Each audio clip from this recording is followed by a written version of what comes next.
নমস্কার, আমি অ্যাস্ট্রোলজার তনুশ্রী সোম রাশি চক্রের শর্ট সিরিজে সবাইকে স্বাগত জানাই। আজকে আলোচনা করব বৃষ রাশির জাতক জাতিকাদের তিনটে বৈশিষ্ট্য।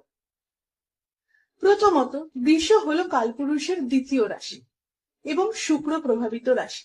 শুক্র দ্বারা প্রভাবিত হওয়ার কারণে বৃষ রাশির জাতক জাতিকারা বিলাসিতা পছন্দ করে। এরা সাজতে গুজতে পছন্দ করেন, পরিষ্কার পরিচ্ছন্ন থাকতেও এরা ভীষণ পছন্দ করে। দ্বিতীয়ত, শুক্র দ্বারা প্রভাবিত হওয়ার কারণে এরা প্রত্যেকটা বিষয়ের সূক্ষ্ম অ্যানালাইসিস করতে ভীষণ ভালো পারে।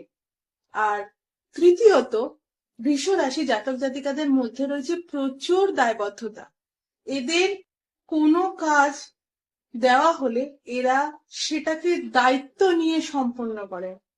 এটা হলো বৃষ রাশির অন্যতম একটি মূল বৈশিষ্ট্য। আজ এই পর্যন্তই। সবাই ভালো থাকুন, সুস্থ থাকুন।